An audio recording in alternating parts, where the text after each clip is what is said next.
JLF's Brave New World welcomes you back to the second session of the day. We're delighted to share with you that we've exceeded 2 million views for JLF's Brave New World, and none of this would have been possible without you, our viewers, our wonderful writers and festival partners, and of course, keep those questions coming. As we lead into our 100th episode, we would love to hear about how JLF Brave New World has impacted or informed you. So do record a short video and send it to us. Those of you who missed our earlier session today, The Algorithms of Love, Ravinder Singh in conversation with Nishtha Gautam, and all our other sessions featuring His Holiness the Dalai Lama, Margaret Atwood, Ran Pamuk, Sonal Mansingh, Vikram Chandra, Sanjeev Sanyal, and so many others. You can catch them on our Facebook page, JLF Litfest, or on our YouTube channel, Jaipur Litfest JLF. Our official radio partner is Red FM, Bajate Raho. Our next session is Live a Little, Howard Jacobson in conversation with Chandrahas Choudhury. An award winner, writer, broadcaster, Howard Jacobson in conversation with Chandrahas Choudhury talks about his life in writing and his latest novel, Live a Little, a wickedly observed novel about falling in love at the end of your life, told with Jacobson's trademark wit and style.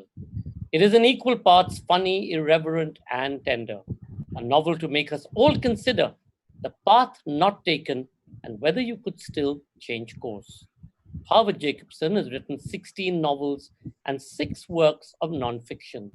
He won the Bollinger Everyman Woodhouse Prize for comic writing in 2000 for The Mighty Walzer, and again in 2013 for Zoo Time. In 2010, he won the Man Booker Prize for The Finkler Question, and was also shortlisted for the prize in 2014 for J. His latest novel, Live a Little, has been described by The Guardian as wonderful and by the Sunday Times as joyous. Chandrahas Choudhury is the author of Days of My China Dragon, Clouds, and Arzi the Dwarf. Last year, his novel Arzi the Dwarf was published in Oriya as Bamana Arzi. Please do remember to comment and ask questions by typing it into the comment section. And in case any of you drop off due to bandwidth issues, you can find us on our YouTube channel, Jaipur Litfest JLF. And of course, if we drop off, just hang in there. We'll be right back. Ladies and gentlemen, Live a Little, Howard Jacobson in conversation with Chandrahas Choudhury. Thank you so much, Sanjay. Howard, it's great to see you again after January. It is. It's wonderful to see you again, and what a different world we are in. It seems like 5 minutes ago we were talking, and now It's as though we're on another planet. I almost meant to say to you that in the time since we last met, the sort of title, the meaning of the title of your last book has changed a bit. At the time, it meant, when you said live a little, it meant, okay, let go, enjoy yourself a bit more. Now it sort of means take whatever you can grab or scrape. Yes, be grateful. Live a little, because a little might be all you have. I hope it's not as bad as that. Well, in that case, shall we get ourselves a drink? I mean, there's no reason to leave it for another day. What have you got yourself? Yes, to you, I have a beer. I would normally be drinking red wine at this time, but I don't want to get overexcited. I want to keep a clear head. And anyway, it's very hot in London. Don't know what it's like there. It's a very hot day in London, so I'm drinking a beer. So cheers to you. Cheers. What I meant myself is in the spirit of sharing more than just literature. It's a cocktail that's perfect for coronavirus environment because it's made of freshly squeezed lemon juice, honey, and gin on ice. It's called the Bee's Knees. It's perfect for having with Kaluki nights. It's not a cure, is it? No, it's not a cure. It's a pickup. It's not a. I'll buy 1,000 liters if that's. Okay, so since we are catching up a little bit, what has the last 3 or 4 months been like for you? I take it that you, along with the rest of humanity, have used this time to catch up with the Netflix backlist? I've done a little of that, yes. I've done a little. You have? To be honest with you, my life has not changed. This is what I do. I'm locked away in the house. I'm writing all the time. I don't see anybody, and I wash my hands a lot. What's different? It's the only thing that's different is fear. Previously, I lived this life and I was very happy doing it. And now, although I'm a party goer and I miss the parties, but apart from that, I'd be happy with it. But it's just that fear of something very horrible out there. And so, but that makes me work harder, because as long as I'm writing, I don't think of that fear. I find the writing is an inoculation against that fear. Okay, I was just switching off the fan so I can hear you better. Well, have you been getting any writing done? Has writing felt any different to you? I know. Yes, well, I've been writing something different. I've been writing a memoir. Can you hear me? You look as though you can't hear me. Yes, I can hear you. I've been writing a memoir, and in fact, I've almost finished the memoir. So I've written a colossal amount in a short time. And it's been quite good for me thinking about my boyhood at this period of my life, and when there's so much to fear out there. So I recommend it. Any writer who hasn't got a novel, write a memoir. And anybody who's not writing anything, just write a memoir. A memoir is because everybody has a memoir in them. Even if they're only 6 years old, you've got a memoir in you. Write a memoir. It gets rid of all your fears and anxieties, and it's something nice to be doing. And who knows, someone might read it one day. But if it's so good for you, then why is it taking you so long to write one? You mean why didn't I start it sooner? Yes. I've written it very cool. Why didn't I start it sooner? Well, I thought it was unbecoming. Changed my mind now, but I thought there's a book by someone, isn't there, called a postmodern writer whose name I've forgotten, called "Aren't You a Bit Young to Be Writing Your Memoirs?" Can you remember the author of that? But I always took that. Maybe you shouldn't write that. Somebody with whose name is all initials, R.B. something or other. Johnson, don't know. But I thought maybe you could be too young to write your memoirs. But now I wish I'd started sooner. But in a way, do you find the interesting thing about writing your memoirs is I discover I don't know whether I'm remembering my life, my actual life, or I'm remembering all the novels I wrote about my life. So in a way, I'm going into the fiction, I'm factualizing the fiction. Yes. Because I'm factualizing the fiction, it's actually further away from real life than the fiction was. So the memoir is probably the most untruthful book I've ever written. But don't mention that to anybody. No, you said it yourself now. As long as 200,000 people haven't heard that, you're perfectly safe. How many? Well, do you find that you... I find, for instance, that because I can't travel, I find for some reason my sense of reality is a bit shrunken, and for that reason it's harder for me to generate that sense of pleasure in writing something up. Do you find that is not a problem for you? That's not a problem for me. I don't need the traveling to write. It's all here. I'm a mental traveler anyway. I excavate myself. I've always excavated myself. I think I'm what's called a solipsist. I am my own subject. So there isn't really much difference between this and writing fiction, except, as I say, this is less true.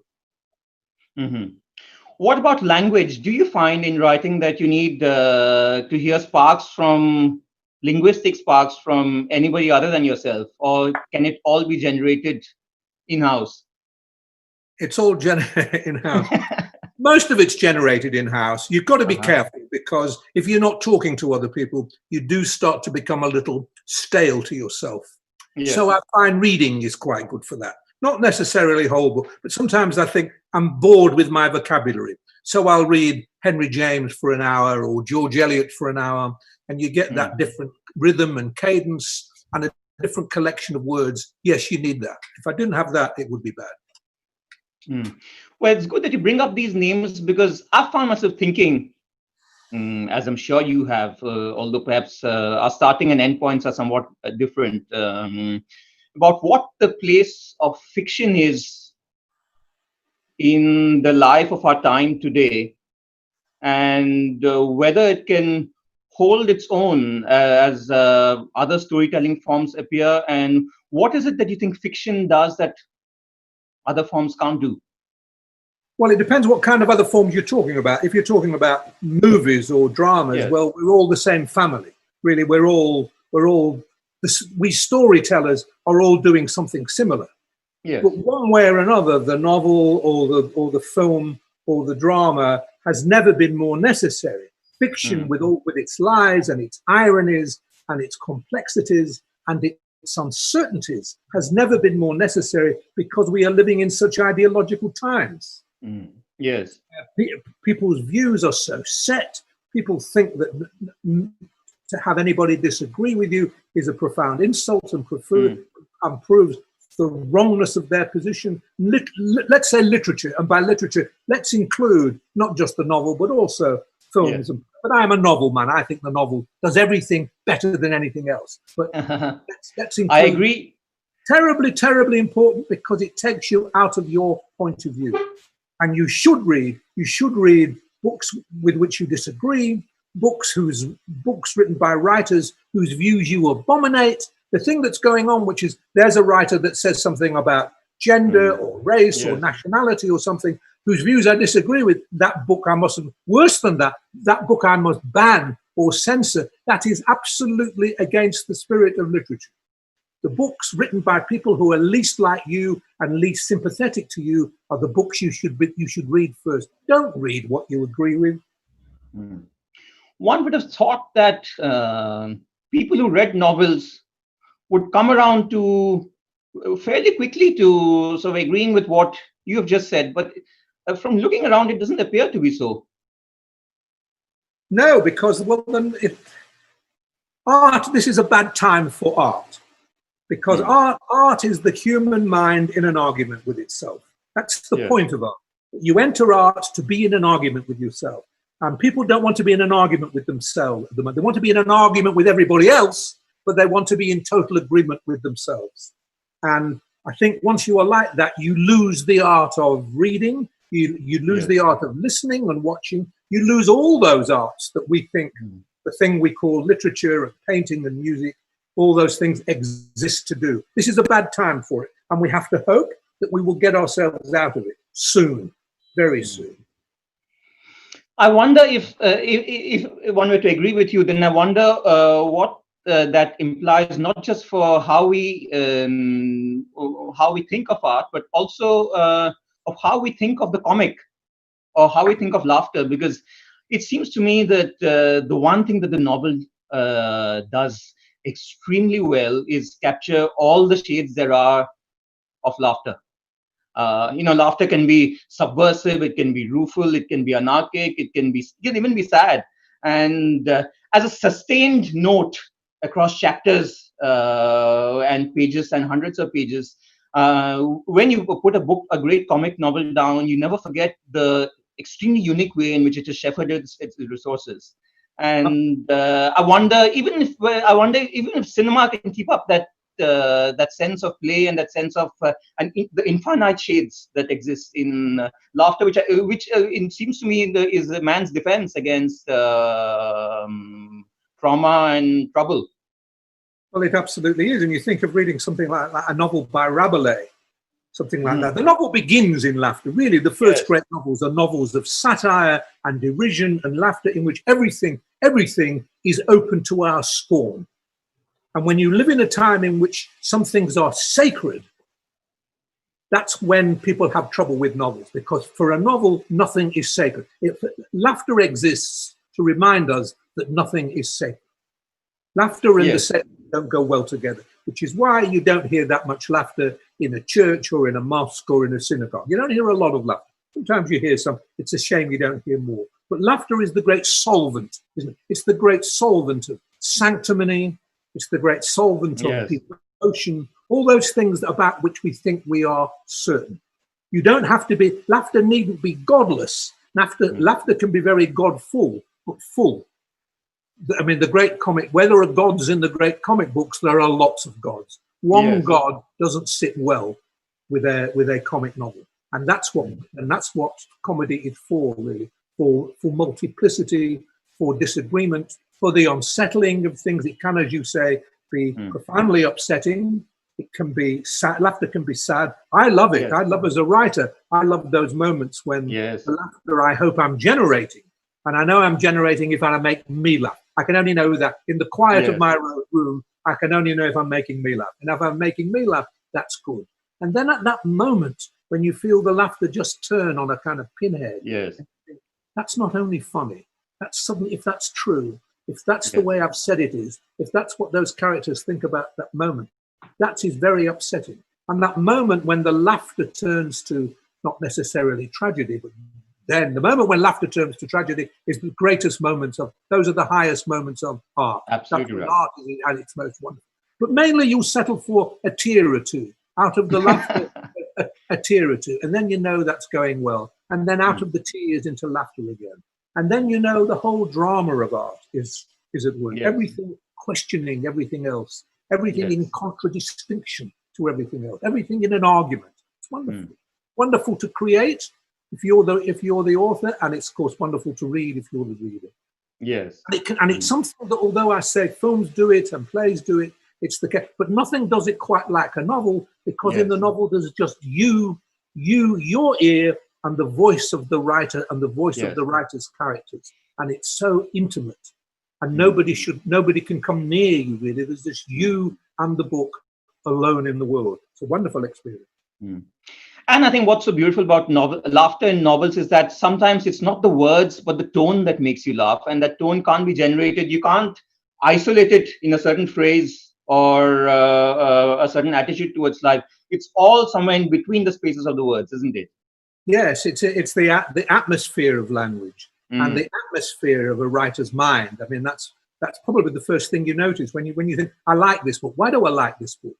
It's the atmospherics, not the actual words that are being used, and certainly not the story, which is often the least important. It's the complexion of the writer's mind and imagination. Yeah, the music of his thoughts. Yes. Could I ask you to reflect a little bit then on what you think the relationship is between the sort of laughter we've been talking about now and the atmosphere of a very popular kind of laughter of our day, stand-up comedy?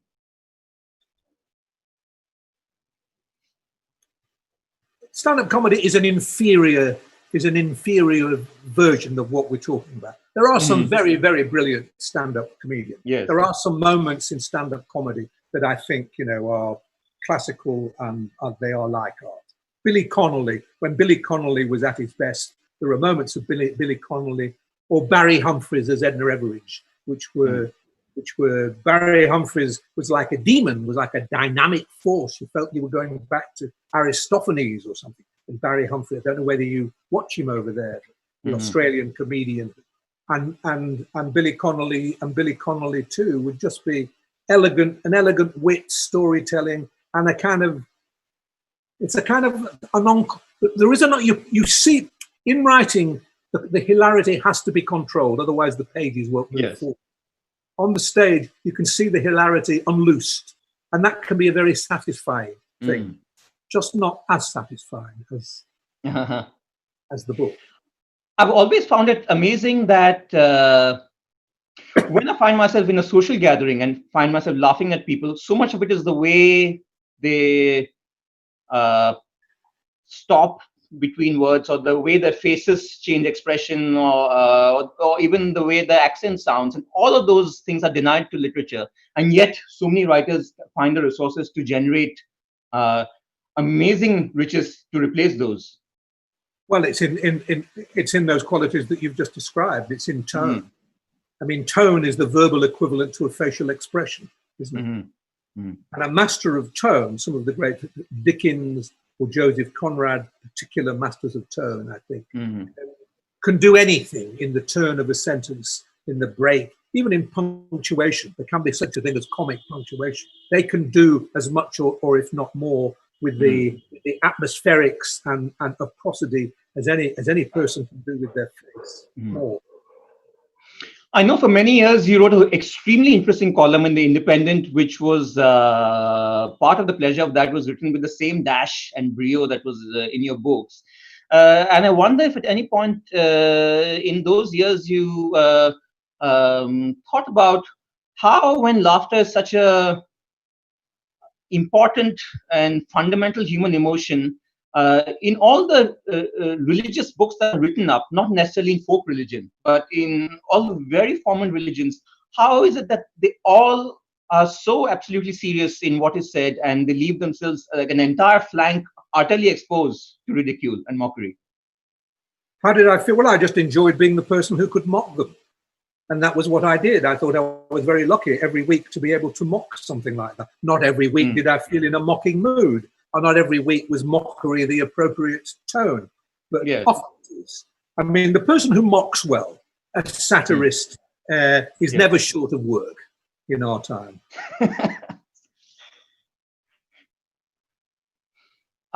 Well, in a way, though, would I be right in suggesting that for the fiction writer, I think we'd be kidding ourselves if we, of course, I mean, you are now a highly venerated author, but for most writers, for at least 10 or 20 years of their writing lives, especially if you're writing novels, I think it's fair to say that if you didn't write a book, not a whole lot of people would take a lot of note. And in those years, I think what sustains you is your own sense of pleasure and ambition in a form that seems very essential. And in a way, so the novel is our religion, isn't it? Yes, but you've got to be so careful, because I found the reason we are novelists is we are more sensitive than most people. I don't mean we have finer sensibilities, I mean we have thinner skin. And I think we set about writing novels because, in the first place, because as young people, we'd be more easily hurt. And we want to try and correct the world and try and reestablish our place in the world by writing. Yes. And we do that because we've been hurt. So I think we start from the fact that we have thin skin. And because we have thin skin, we can very easily be knocked off course by things that people say. I remember at one point, about 3 or 4 books in, I was doing well. People were reading what I was doing. I thought, there are, it's happening. I've become a writer. And I received one review. And I didn't agree with a single word this person said. I saw there was no reason to value this person's comments. But he had one phrase. And this phrase must have worked because it must have touched off a worry I had about myself. And the phrase was relentlessly entertaining. Howard Jacobson is relentlessly entertaining. Now, there's a way in which you could think how wonderful to be, never to give up on entertaining. But clearly what he meant was give it a rest. Just give it a rest at some point. And I took that to heart and I thought, what if I am relentlessly entertaining? What if I really am relentlessly entertaining? And I then decided I was going to write a different kind of book. And I started a book that was relentlessly unentertaining. So relentlessly unentertaining that to this day, it's my only book that's remained out of print, and nobody wants to read it. It's quite good, actually, from a relentlessly unentertaining point of view. But it was a book about the novel. It was a book about the Bible. I thought I'll take a theme here that nobody can think is unimportant. It was still a comedy of sorts. It was the story of Cain and Abel. And I felt I could write the story, a fiction of the Cain and Abel, because I was an older brother and I knew what it was to resent a younger brother coming along and taking all my attention. You might remember it in the Bible story, God prefers Cain's sacrifices to Abel's. I felt my mother and my father preferred my brother's sacrifices, as it were, to mine. So I didn't kill him, but there were times when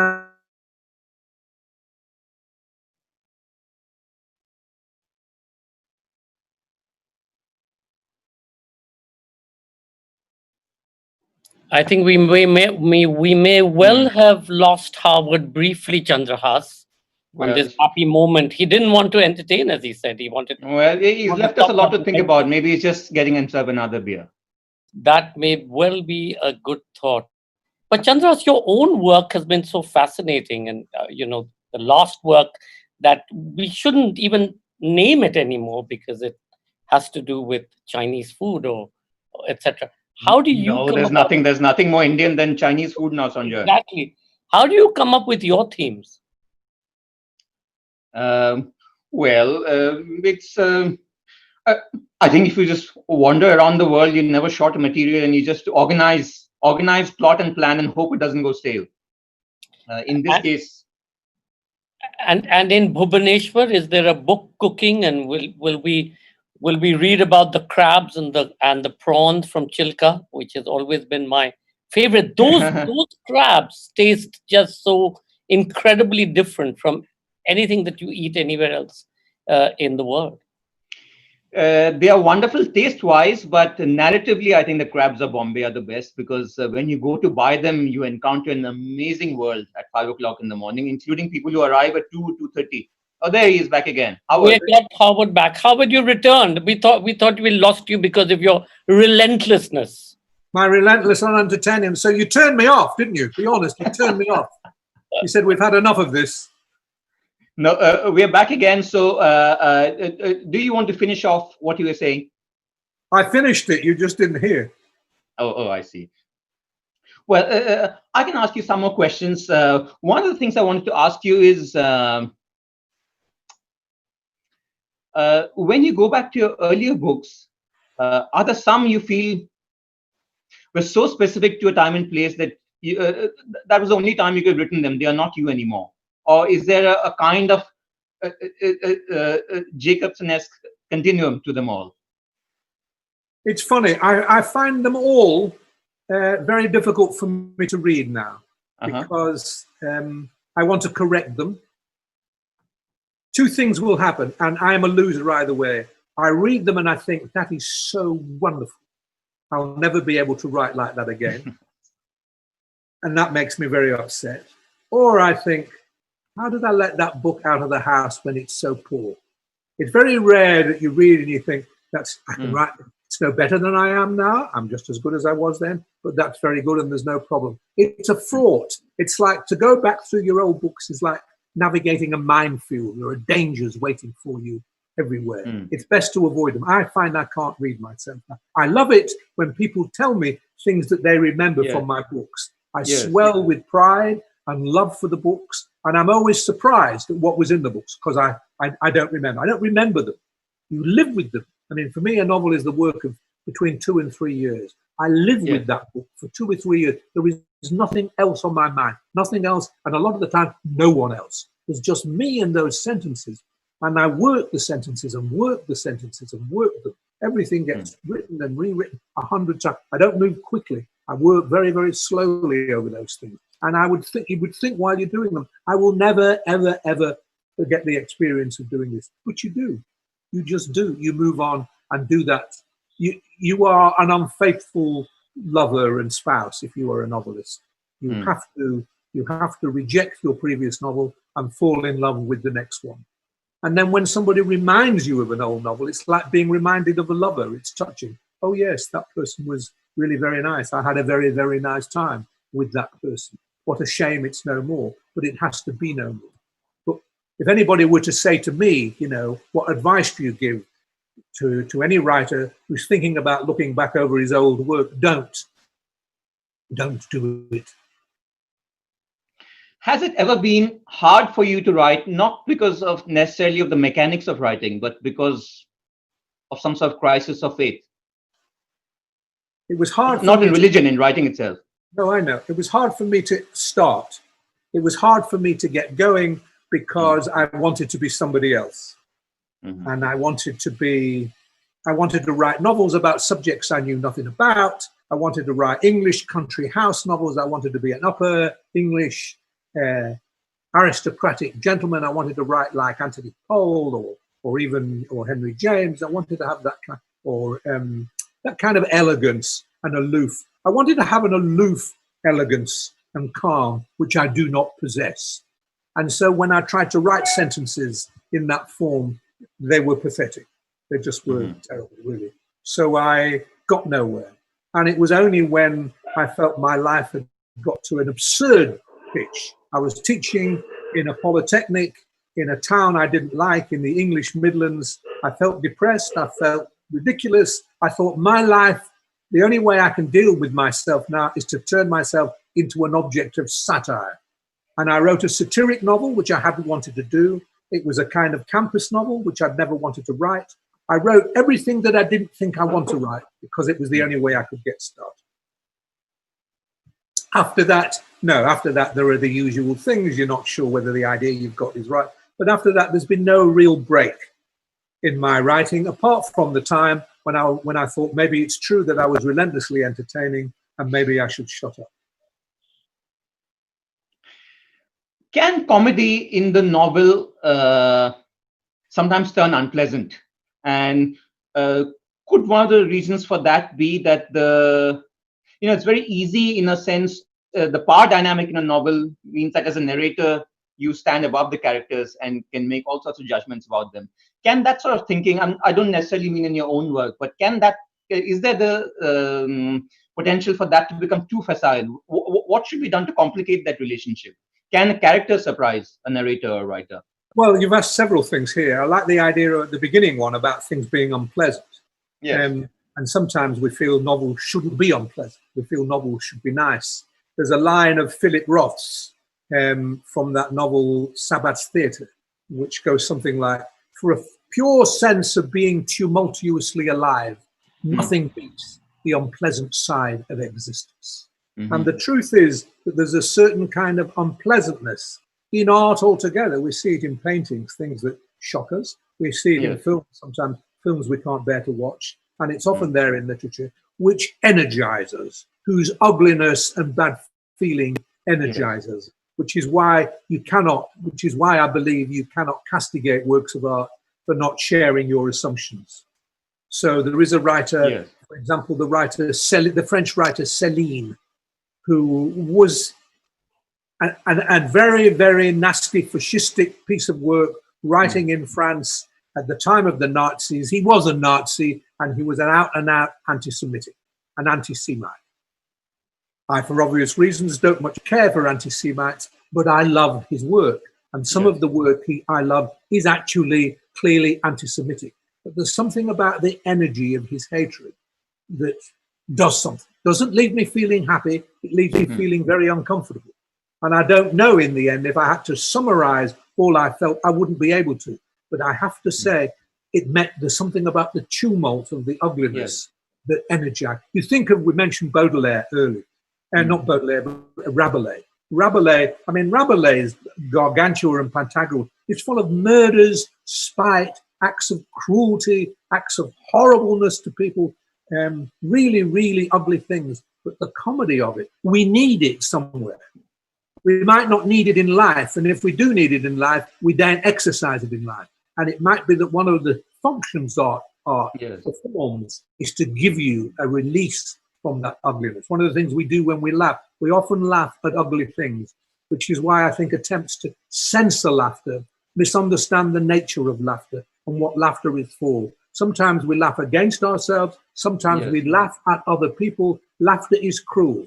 And if we insist that laughter should be kind and correct and observant of the protocols and decencies of our time, we ruin laughter and we ruin comedy. Comedy is there to upset us greatly. Well, that brings up and leads to interesting questions. Do you think there can be a purely aesthetic reading of a novel, completely divorced of its social and political content? A novel is a work in language and an experiment in creating meaning. Can you read a novel just for the beauty of its expression, and can you hold that opinion against all those who say, well, this is not how we want novels to be? Yes, but it can be difficult, and yes, we should be able to, but it's hard. We live in a context. The book itself was written at a time and in a context, and that's the other reason why we must be careful how we judge, because we cannot bring what we think is humane and right and true and honest to bear upon a work that was written, created in a time that felt completely different things. It's hard to do, but I think one should aspire to do it. That doesn't mean that the novel is not about anything. That doesn't mean that the novel is just an assemblage of sounds and music and has no social meaning. But I certainly think the more we can empty our reading of political expectations and political requirements, the better job we do of enjoying art. I'm not an art for art's sake man, but I don't think art is art for society's sake either. It's somewhere between the two of those. And we're in a constant argument between the two. Wonderful. Howard, it's time for some questions from people around the world. So I'm just going to read them out to you. And if you require me to repeat them, I shall do so. Here's the first one from Tilotama Show. She says, "You have written that there is not enough room left for people to be peculiar. Yet it's only by being peculiar that we achieve a measure of happiness. Perversion is exhilarating. What is the greatest peculiarity that you have indulged in these solitary times?" Oh, that's a tough. I think that's private. I should have thought so, yes. I think I'm not prepared to say what my greatest peculiarity is. In fact, although I talk about peculiarity and I talk about eccentricity and wildness, my secret not to leave this room is that I'm rather tame. And although I would like to be peculiar, I'm actually rather conventional. So I can't think of anything truly unconventional that I've done. And in fact, what about the peculiarities of the two protagonists of Live a Little? I mean, they have lots of very peculiar traits. Well, they do. Yeah, but sorry, I thought this question related to what I've been doing. Yes, that's true. But perhaps as a placeholder, you can submit one of those. My characters in Live a Little are very peculiar. I mean, Beryl, the heroine of it, who I love and I think is wonderful, is rude and crude and unforgiving. She can't bring up her children. She hates the men she's married. She hates almost everybody really, except the man who she meets, the hero of the novel. And he is very peculiar in that he's not as peculiar as he thinks he is. He thinks he did something very strange when he was a boy. I won't talk about it here. And as a consequence of that, his life is ruined because he keeps thinking he's just ashamed of himself. And as somebody that's ashamed of himself, he feels he's not been able to lead a normal life. But I can imagine these things. But myself, if this was a question about myself, I'm a disappointingly conventional man. I'm sorry.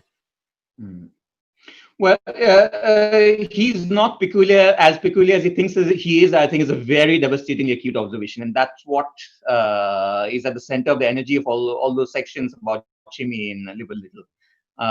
Well, I can give you next question. I'll give readers a clue to it. What Shimmy does is when Shimmy's a boy, Shimmy steps into his mother's underwear.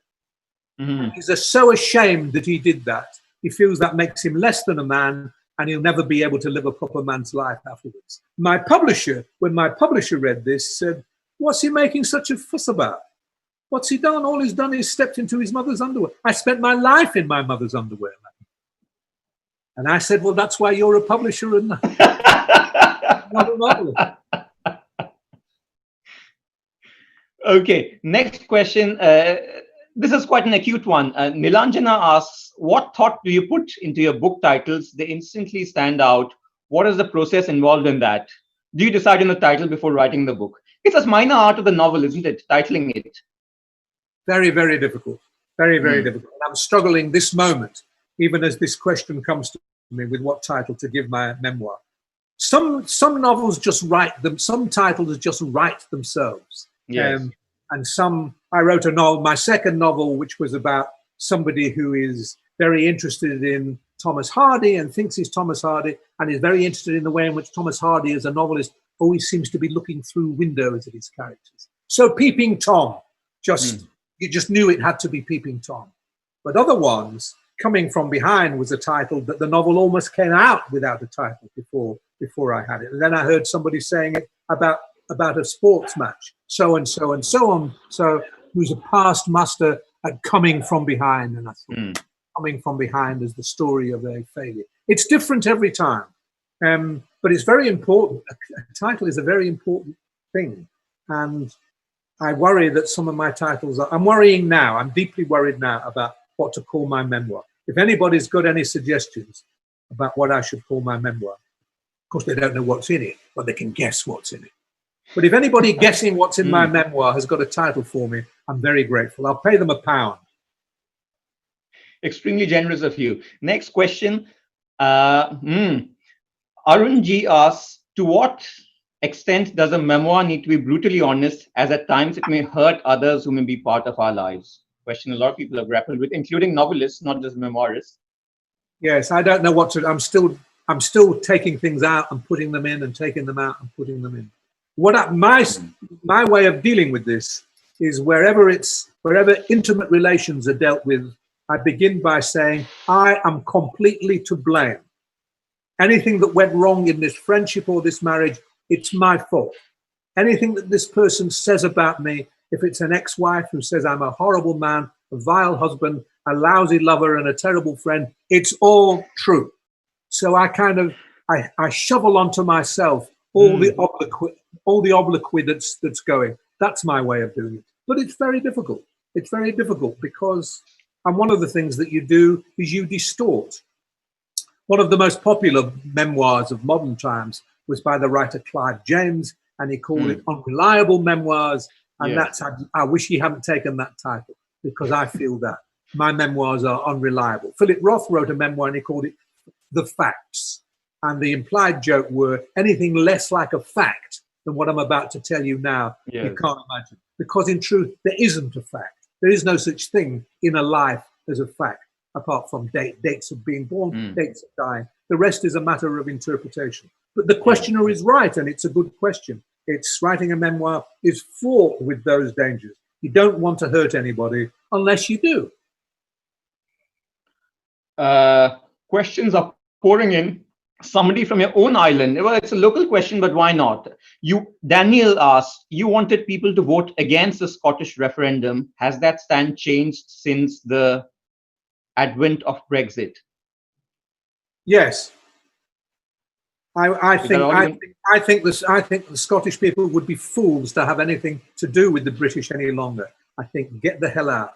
I think the British now, I will suffer for this, but the British now should be allowed to just go sink.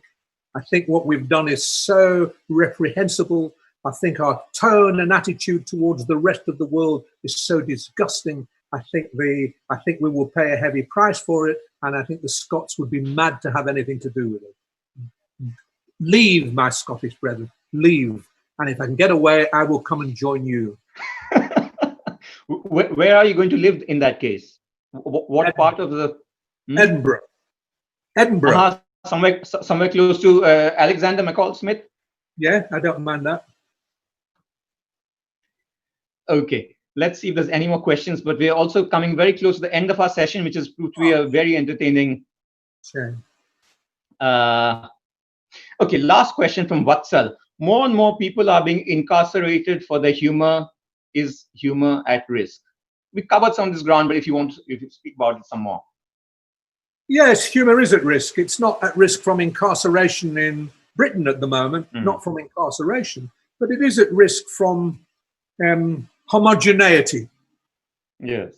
The feeling that all humor should be the same and that we should all agree about things, and the fact that people are trying to censor humor. People are saying you shouldn't make jokes about this and you shouldn't make jokes about that, and you can't do that. Yes, I think it's very frightening. Freedom of speech, of which the most perfect example of freedom of speech is the joke. I don't mean, there was an Irishman, though it might be that. I mean the play of comedy that dissolves all certainty. Certainty is our great enemy. The belief that some things are certainly true and some things aren't. Comedy won't have that. And in a world in which people believe that, comedy has never been important, but it's never been in more danger either. And with that, a message. Session time is over. Howard, we have just sped through too fast through 45 minutes, and now we're going to have to wait for years again before we meet. What a shame. Since we're not allowed to visit each other's countries. Well, you're welcome to visit. I'll smuggle you in. Pardon? Say you're my brother, and then we can be in a family called the family bubble. Come and join my family bubble. Well, let's see how that goes across at immigration, but do send me your address just in case. I will, and it's lovely to see you and to talk. All right. Pleasure to see you, sir, again. Be well. Thank you. Thank you so much, Chandrahas Choudhury. Thank you so much, Howard Jacobson. Maybe your title should be The Timid and the Unconventional. The Timid and the Conventional. Exactly what you said, the title, if you go. Or I Am Not Eccentric. I mean, either of the two. That's not bad. Thank you very much. A pound is in an envelope. I will come and claim it once the world opens up again, in whatever period that is. It won't be worth very much by then. But seriously, thank you both so much. And I think, laughter and comedy is so very important, as we know. But unfortunately, at least in India and many parts of the world, yes. It's at great risk, and all of us tend to take ourselves way too seriously, and we're just always so concerned about being angry with somebody, and like you said, arguing with somebody else out there rather than arguing with yourself. And that was just such a brilliant session. Thank you so much, Howard Jacobson. Thank you Thank for you so much, Chandrahas Choudhury, and we look forward to, why should it take so long? I mean, you guys are not going anywhere. You're all locked down. So I'm certainly not going anywhere. You know where I am. we will find another occasion. However, stay safe in Soho. I mean, it is death alley in many ways, with everybody wanting to come down there and drink every time you open up London for whatever reason. Death Alley is a bit frightening. It never occurred to me it was Death Alley, but I'm definitely staying in tonight. I told my wife, it's Death Alley. Staying in tonight. Thank you all for watching, and being a wonderful audience. And we do look forward to seeing you tomorrow again for 2 wonderful sessions. And of course, we thank our official radio partners, Red FM Bajate Raho. Please do remember to log in on Saturday, the 18th of July, for another set of great sessions, Defining Luxury, Tarun Telyani and Himanshu Vardhan in conversation with Nonita Kalra. Tarun Telyani speaks of his signature fusion of traditional aesthetics and contemporary design. A conversation with Himanshu Vardhan and Nonita Kalra on the shifting definitions of luxury and the impetus to make quality and excellence accessible through digital outreach. This session is presented in partnership with Etsy and is at 7 p.m. IST, 2:30 p.m. British Summer Time, and 9:30 a.m. Eastern Daylight Time. And our second session tomorrow, Saturday, the 18th of July, is Writing from the Brink. Brian Keenan in conversation with Salil Tripathi. Brian Keenan became headline news when he was kidnapped by a Shiite militiaman in 1985 and held hostage in Beirut for 4.5 years. The intensity and horror of that traumatic encounter is recounted in An Evil Cradling. His next book, I'll Tell Me Ma, is a memoir. Here you go, Howard, a memoir about growing up in Belfast. In conversation with writer, journalist, and human rights activist Salil Tripathi, he speaks of the trauma of incarceration and the will to survive. This will be at 8:30 p.m. Indian Standard Time, 4 p.m. British Summer Time, and 11 a.m. Eastern Daylight Time. See you tomorrow. Stay safe.